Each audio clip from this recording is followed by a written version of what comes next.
Internet! Hello, you absolute lovelies. I am just walking out of the world premiere of Crime 101, fittingly here in beautiful Los Angeles, California. I love this city so much, and this movie loves this city so much. I love that they had the premiere here in literally downtown LA, about 2 blocks from where so much of the film is set, and this film loves LA, and I mean that from the bottom of my heart. There is so much in this. The title, I thought Crime 101 was about like an introductory course, like a college course, like Shakespeare 101. No, it is about the 101 freeway. This movie loves LA so much it wears it on its sleeve, and you feel that passion. A movie, especially when it has a setting that clearly everyone is passionate about, enhances everything. There's 4 leads in this film, and a 5th one is LA. And the 4 leads get this incredible opportunity to all have consistent arcs and to all grow as characters. It gets to be an ensemble where everything lives and breathes, and I thought about halfway through, man, I am enchanted by this film. I'm loving it, but will it stick the landing? Can it stick the landing? This is a suspense thriller. Suspense thrillers are made or broken by their final act. You need to be able to believe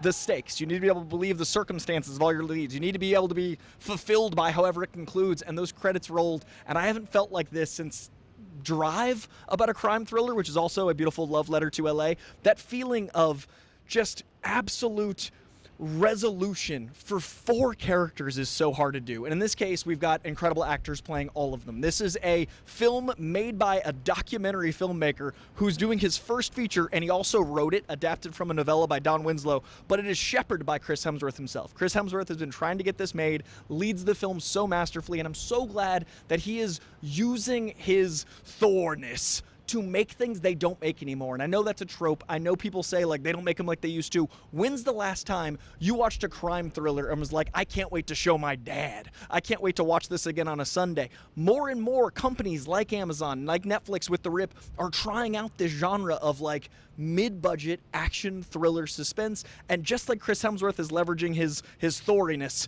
Amazon, thank you. Like Amazon using their billions to make art that doesn't get made because it is a little risky. This is a suspense thriller. This is the age of TikTok. This was the premiere, and a couple people took out their fucking phones and I had thoughts, but that is the attention span of today. I was riveted. I was gripped, but I know that's a harder sell, so thank you to Chris, thank you to Amazon. But Chris Hemsworth himself in this gets to play a very different type of role. He is a lot like Ryan Gosling in Drive, where it is a largely facial expression of anguish and sadness, and you're so enchanted by the mystery of this man. You're so invested in his relationships, and there's so many amazing relationships. His relationship with Melissa, I think it's Barrera, is so cute and heartfelt and sincere and wonderful. There's such a love, and it comes from such an LA meeting, and it felt so right and real. Then you've got Mark Ruffalo in The Cat and Mouse. Ruffalo's the cat, he's the detective, and he's always so good at it, whether it's Zodiac or Spotlight or any of those, like the blue-collar working man / the guy that's really smart and handling stuff. Ruffalo mastered it, and they've got a great chemistry. So you've got this cat and mouse, and then a curveball of additional cat in Halle Berry, who is dealing with being a woman in the workforce in a horrible situation, just doing a job she doesn't necessarily want to do, but all of it is so relatable because we all are aware that we're aging. We all are aware that the world is trying to chew us up and spit us out. We're all aware that the job that we work probably doesn't care about us as much as we care about it. And this is reflected in 3 leads. And then we get this incredible, crazy curveball of cat and mouse and cat with Barry Keoghan, who just plays a feral animal like he does so well. We have an amazing dynamic of I want everyone to succeed, and then you've got a wild card in the Joker himself. I'm going to keep using comic book things because I know my audience, but if you are like the press tour where every single person didn't take the time to ask them about what's it like to act in this movie and wasted time talking about Thor and Storm, I will placate you as well and say the Joker is amazing in this. The movie does so much to invest in the leads that this has some of those writing scenes where I know actors are going to use these scenes in acting class. I know that I personally thought, oh my God, what an incredible dynamic. Oh my God, what do I want from this scene? There are moments in this film where I change allegiance in real time, and that's why halfway through I was like, how do I want this to end? How can it possibly go in a way that I'll feel resolved with all of these different crazy corners of reality, all while it's gushing over LA?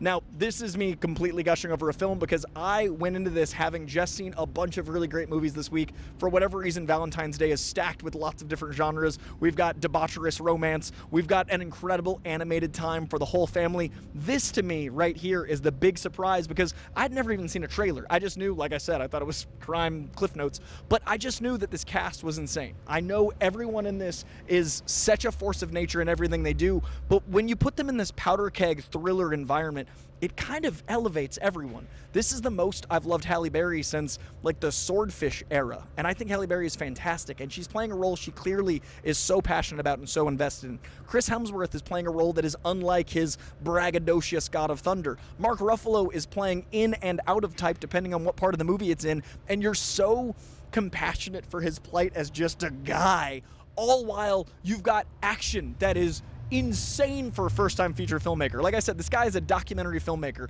and he wrote, adapted from a novella, and directed this film with these stars, but directed some of the best action I've seen on the streets of LA in years. Some of the most tight and concise driving stunts I've seen in a long time. Great motorcycle work. All of this punctuates the staccato of the film. You've got this slow burn tension that doesn't work unless the action can like bring you these moments of like, oh, the action's almost like a diaphragm release. You're so tense the whole time. The punctuation of action lets you drop your shoulders when it's over. There's some comedy in there that does the same. There's some comedy that lets you breathe out a sigh of relief. But overall, it's the smart writing and the relationships that really make you want to know where and how this is going to go. Now, I talked a lot about genres they don't make anymore, and I talked a lot about the kind of films that I want to see these studios make.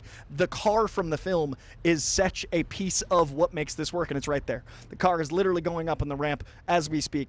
There's such an element of admiration and what you want out of the dreams of accomplishing. Like, there's so much about what it is we aspire for in this film. Like with any good crime film, you have to think of like why you do the crime, and if you're doing the crime, why we as a viewer should care about the cop and the criminal and this third party I don't want to reveal too much about.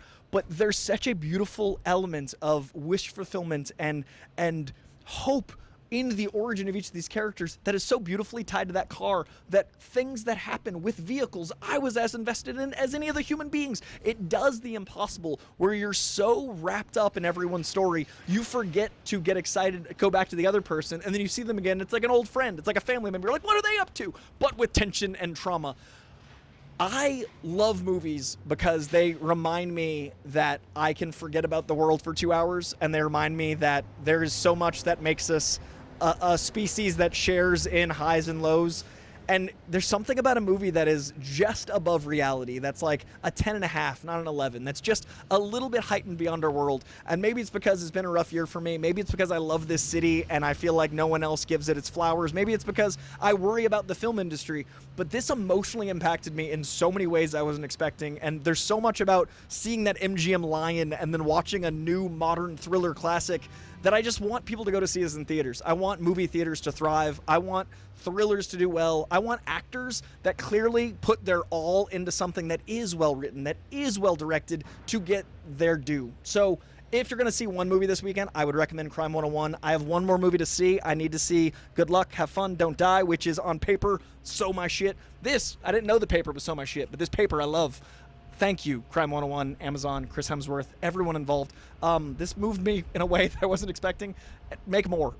Like, comment, subscribe, do YouTube things. I really want to know what you thought of Crime 101. I hope this type of thing is your type of thing. So let me know in the comments below. Appreciate you.